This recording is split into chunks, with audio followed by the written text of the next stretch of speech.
Hey there, Scorpio. This is Klaireeberry here with the Scorpio horoscope for the 13th through the 20th, essentially.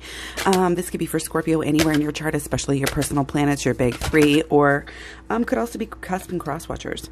So to see how that fell out, guys, what can we learn from that? Be silent, pay attention, and simply observe with your eyes, ears, and physical feelings what is happening inside you and all around you. So a little bit of meditate, a little bit of just gathering, a moment or two and just really being present in it and seeing, does your body have anything to tell you? Does your intuition have anything to tell you? Anything else? Eyes, ears, and physical feelings, okay? Sounds, sights, physical feelings, and again, intuitive feelings as well. So we've already talked about the 13th, the 12th and the 13th, the energy there that the moon was bringing. So check the last video if you want to recap on that. The 13th actually is the movement of Mars into Sagittarius. So things are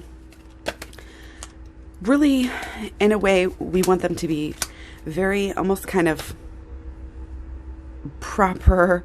I don't want to say base, but it's a little bit more of a materialistic pull, hence our two here of coins. That's kind of what is, the outer things are what is actually making you feel better on the inner. We got to watch out for that a little bit. I think we're going to be coming out of that more as we come out of Sagittarius season in general. So the 21st is when we go over to Capricorn season, and the 13th is also when Mercury goes to Capricorn. So that's going to be in your third house. So we're going to, leave behind kind of always thinking just about, these, not always thinking just about, but really, quite a focal point in your life over Sagittarius season has been, wanting to level up on nice things, wanting to work hard to be able to buy nice things. What am I going to buy? What sales am I going to get? How am I going to get the nicest thing?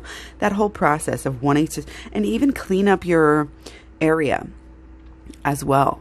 So that, it's almost like you're kind of putting these finishing touches on the things, in your life. Again, not only to buy them and to store them, correctly, but to keep them over time, keep them nice, keep them the way that you want it. So yeah. Anyways, Mercury and Capricorn in your third house, you're going to be really all about communication. Not surprised to get swords there. And it's kind of, again, how we're staying grounded, how it's like you're thinking about the long term also in a way at the same time. You're wanting to really, you have something to say. You have something that you're learning that, and you like the back and forth as well. But it's really like becoming an expert on something and being able to discuss it with other people, other like minds, people who think like you. And again, whatever you're going for, whatever you're learning about, whatever you're passionate about, or you're wanting to share, go with that. Okay, go with that. That'll help keep you grounded. It'll help you to have it's almost like there's like a trick up your sleeve. It's something to talk about with people during the holiday season, kind of whatever you've been learning about. So definitely going to be wanting to use those brain cells, especially, again, not just this week because, this is the starting, but it's going to be lasting, for a few more weeks at least. So, so let's look at a little bit closer at the 14th and the 15th, specifically moon in Taurus in your 7th house. This is about, it's about you and another person, you and your partner. Okay. This is about growing with them and feeling stability in that relationship with them amidst maybe some big changes in your life. Okay. So you're going to be, more willing to see your partner's side. You're going to be more willing to want to have one-on-one conversations, one-on-one, meetings, and again, it's really like there's this drive to grow together, to do something maybe together. Maybe you're working with, your partner. Maybe it's a work partner here that's really, again, being a fruitful, and stable, but in a way also growing, relationship. So That's where your emotions, your mood is going to be there. The 16th through the 18th, 3 days here. Let's see what we got. We actually have the moon in Gemini in your 8th house. So there's definitely some deepness. There's definitely some emotions here. Look at all of these emotions for our Gemini in the 8th house, which, you know, again, it's time to kind of go within, let yourself feel the emotions. Don't just try to run from them. Don't blame them on other people. Okay? Just face them. Go within. Do the shadow work. I would say probably want to go even deeper into the inner child healing. Just check out this Aloha Switch program playlist. It starts out with shadow work and takes you deeper into the inner child healing and conquering it, like kind of conquering these emotions is going to help you be the best person that you can be. The best, you know, whether you're a provider, parent, whether you're a caregiver, whether you're friends, co-workers, everything. There's definitely an emotional release here coming through, definitely with this full moon. The full moon is on the 18th or the 19th, depending on where you're at, but the energy, you know, is going to be here. And I think definitely might come through here again on the 18th for you. You're going to be almost able to learn some emotional lessons here through this time. But again, kind of the faster and more quickly and more willing that you do that, the easier it's going to be. Okay? And it's a way of like protecting yourself. And it's also a way of truly getting ahead.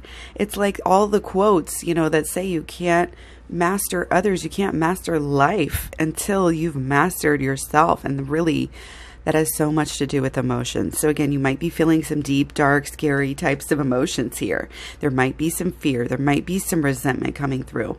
But you can use this. And shadow work is the absolute #1 tool that I know. So I have a whole I actually have a couple playlists with all about shadow work. So yeah, definitely a time for some emotional transformation during this full moon. It's time for some release. It's like the emotions, you know, they might be in some way. I don't think it's going to be too crazy. You know, again, there's fear there. There's sort of a offness, you know, again, where you kind of need to realign emotionally here. And that's part of this transformation that you'll be going through. Okay. But again, shadow work ahead of time, during, after. It's awesome. So check out the playlist. And the 19th and the 20th, we have Cancer in your 9th house. This, you're going to be kind of like feeling like you're emerging out of these bubbles, out of this emotional status state that we've kind of been in. Maybe some lingering, okay, maybe some lingering emotions and sorting things out, because you're taking the ideas, taking what you've learned here and expanding on it even more. Becoming more grounded again. And it's like now you almost have, it's allowing you to see more clearly. See the truth of reality. It helps you kind of realign yourself, which is what happens after we have the full moon release. And then it's like kind of the start of a new cycle here. Okay. And, you know, again, with this Mars and Sagittarius, we're still going to be, you know, very optimistic about our things and wanting to get things, and money is on the mind still. So it's almost as if our emotions and our mind are going to be able to blend together and work together in a better way. Okay. And then, you know, there's a lot more to it. There's a lot more to talk about, but, you know, you also have, again, that moon in Capricorn in your 3rd house, thinking through, reassessing, analytics. What have you learned? What are you doing? And again, how can you go out and take this to the world? I really see you almost sharing shadow work with other people here, possibly for a living, which I don't care. You know, this is great for the world. Go do it. If you can find a way, you know, to make money off of anything in my program, you know, yes, everybody likes kudos or recognition, or at least a thanks or whatever. But here it's like, it's part of your doing the inner work here and learning the lessons that you're about to learn and having this transformation, this release, and then rebirth almost. It is really, it's almost like the sky's the limit with where this can take you and where it's like you're free. It's like it's this very Sagittarius vibe, you know, again, well, because you're in the 9th house. So again, we're exploring possible new habits, new types of things going on at work, habits at work, types of, you know, ways of doing things at work. Okay, well, oh, maybe this isn't working for me anymore. We're going to do something different. We're going to explore a new way. We're going to see a new side. And I think that's what you love. You can really find, again, also with divine timing right now, just perfect energy from the shadow work. Again, being able to help others with it, but being able to rely on it. You carry it around with you after what you've been through.